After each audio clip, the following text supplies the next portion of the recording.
Alright mga idol, yan. So after natin magtabas, yan, ito na yung ating mga avocado na tanim. Yan, kitang kita na talaga mga idol, oh.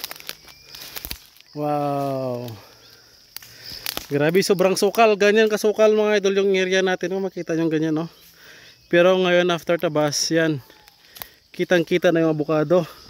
At grabe, buti na lang dito, malapit tayo sa Mount Matutum. Yan, medyo malamig-lamig na yung area. Even nagtatabas tayo, hindi tayo masyadong pawisin na sobrang init. Kasi malamig yung hangin dito sa area natin. Yan, oh. Siguro after mga a year or 2 years, yan, bunga na itong mga avocado natin. Yan, malalaki na yung mga avocado natin. Yan, sobrang sukal ang mga area.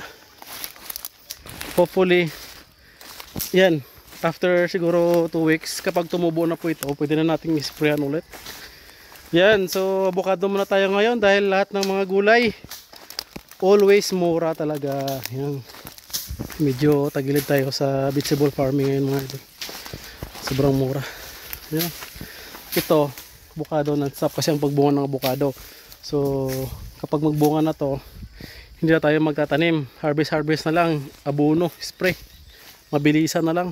Pero dapat nasa elevated area po yung mga avocado kasi pinakagusto po talaga nila mga idol is yung medyo malamig na lugar. Yun po kasi ang nagpapa-induce na magbulaklak sila kapag malamig yung lugar.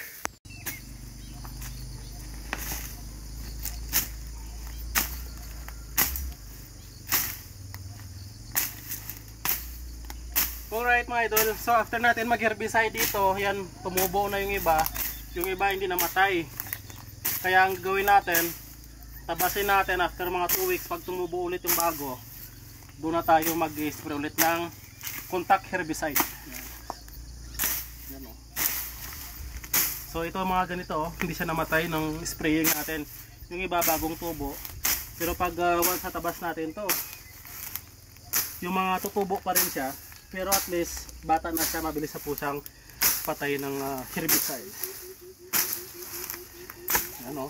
Ito yung mga unang namatay nung nag-spray tayo. Yan, at saka ito, siyempre hindi talaga namatay.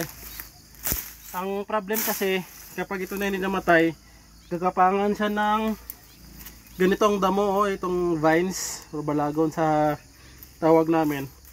Mabilis po siya magsuka ito na, oh. Ito, nagapang na siya.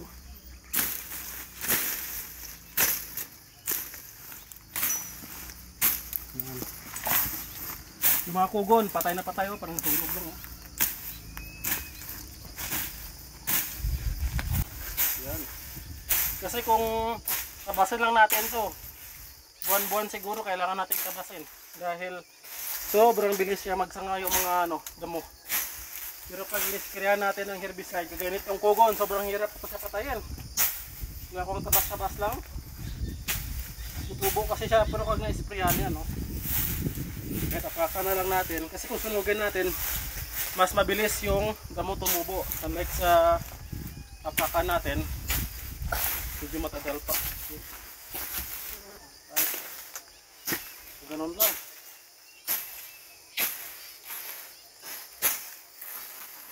Three weeks from now, ayan, tutubo ng mga to. Alright. Alright, yan, malapit na tayo magkalahati. Yan si Paring Jomar, oh. Wow, kasama kami ni Paring Jomar dito mga idol.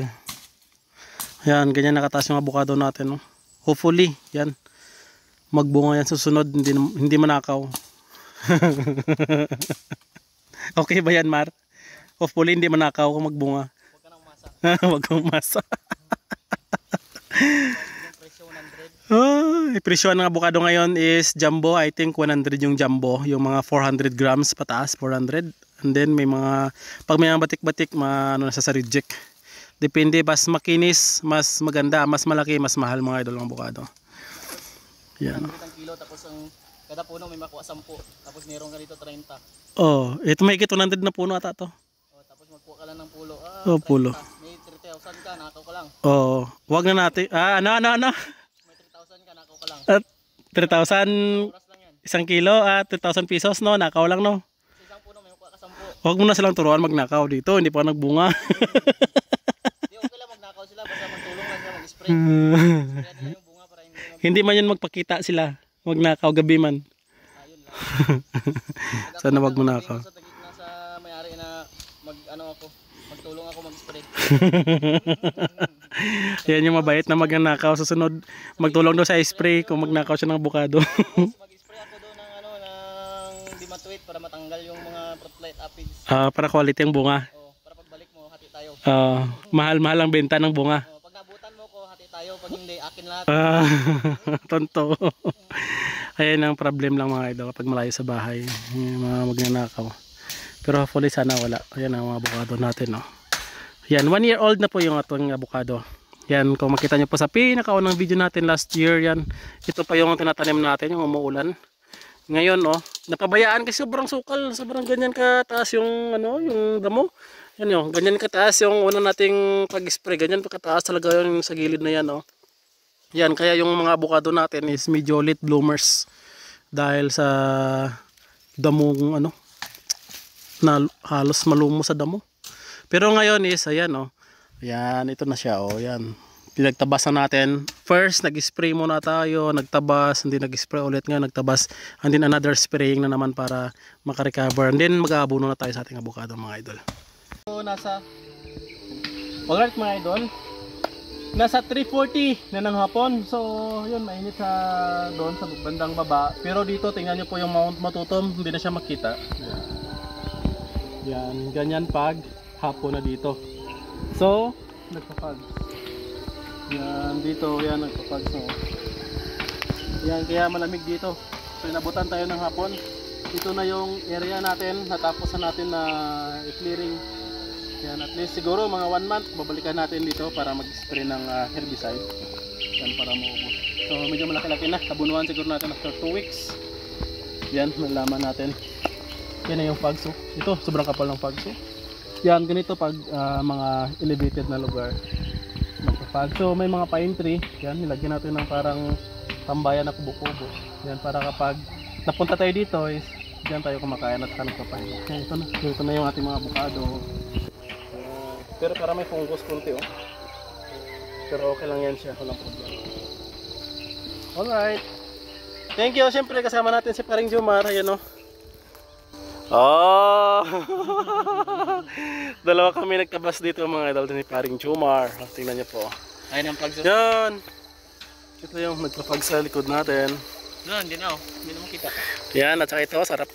Yan sarap natin Yan, hindi na makita. Sobrang kapal ng fags. Yan, ito nagpa-fag sa area. Wow. Bye-bye! Avocado muna tayo. So wala kaming mga masyadong upload. Si partner nasa Luzon. So ako dito. So kung ilan lang yung ma-feature natin, yun lang yun. Maybe after a week, baka harvest na tayo sa tilapia mga idol.